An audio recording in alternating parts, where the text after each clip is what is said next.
about the growing economic influence of China in the Caribbean. And Dr. LMadu, I might add, you're giving us some extraordinary information and recalling to mind some of the old controversies that have been going on for a long time, but I now think that they are in a new light. Let's continue our discussion in reference to that. So the diplomatic war, between the People's Republic of China, which is now the legitimate government of China, and the Republic of Taiwan, which used to be recognized as the legitimate government of China, continues.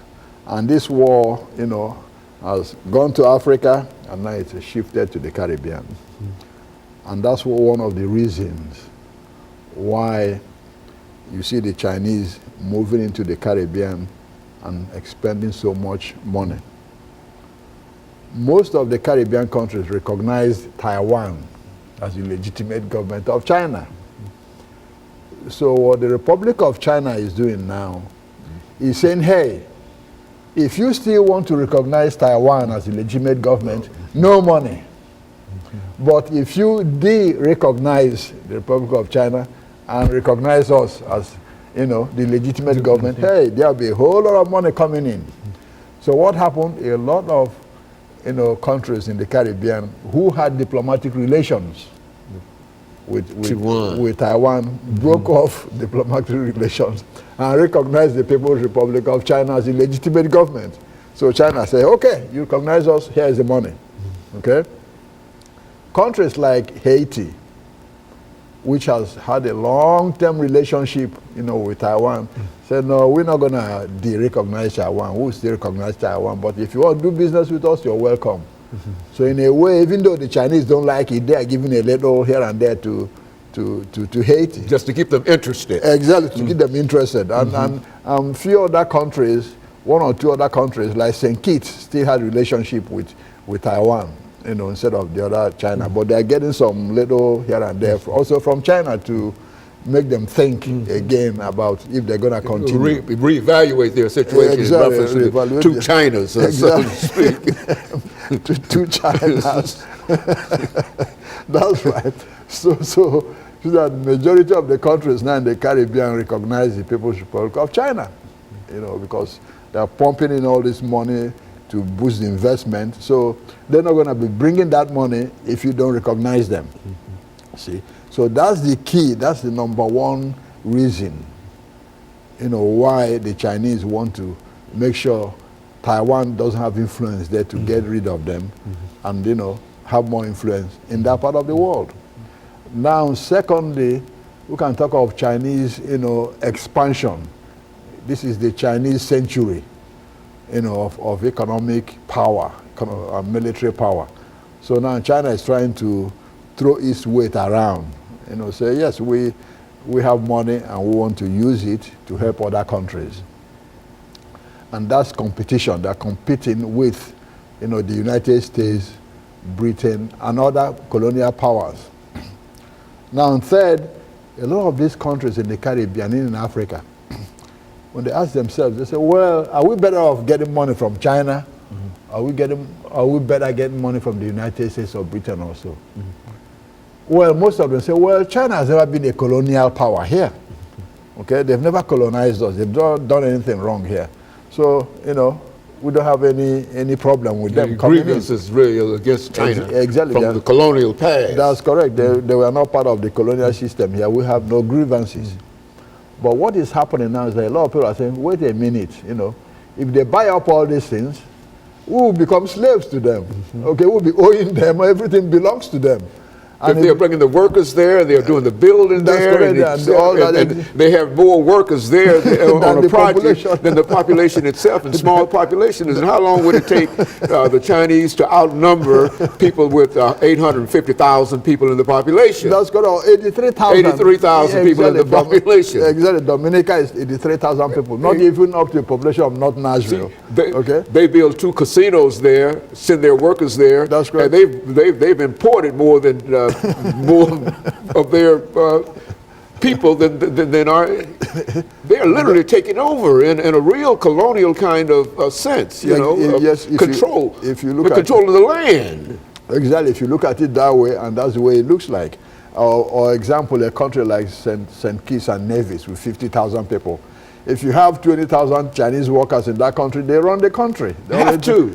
Exactly. They're paying all the bills. They're paying all the bills and everything else. So indirectly, they will have influence on the political process. You know. Certainly. Okay. Yes. So great influence. That's there. correct. They have a whole lot of influence in those little countries because of their population and money.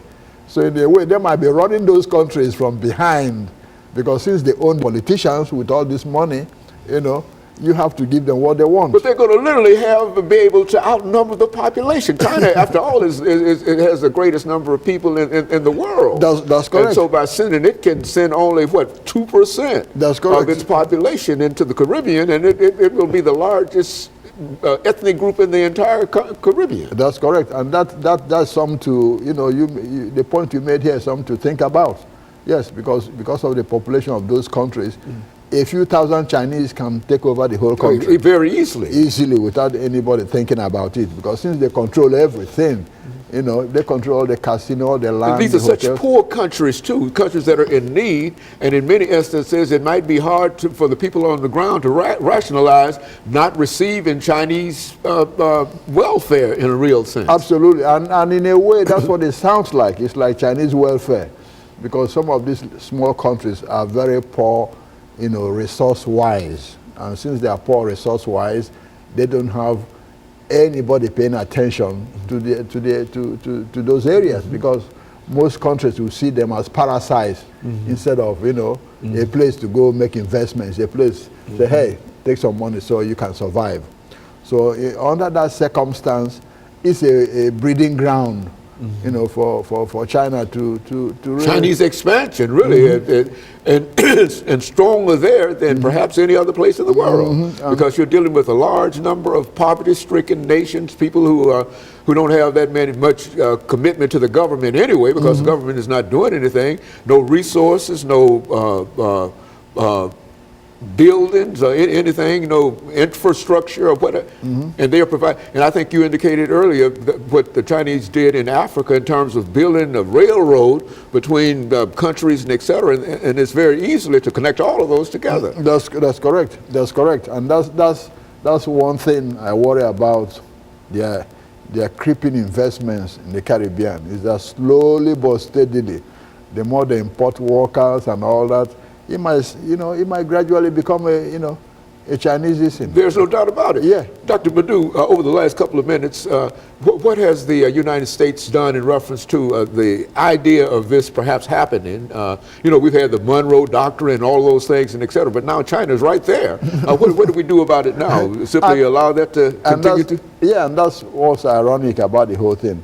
We seem not to be worried about Chinese economic encroachment in the Caribbean, since we are not giving them that money now anyway to begin with. So we can't complain because they need the money. But at the same time, it's not seen as a military threat to the United States to trigger the Monroe Doctrine. Okay, so as far as China is giving them money and not, bringing their ships and planes to be based in one of those countries, the American government is okay with it. And moreover, we owe China anyway. Okay, we owe China billions of dollars. You're right. So, and that's what's funny about the whole thing. China is still a communist country, the largest communist country in the world. We deal with them, but we can't deal with the Cuba next door to Florida.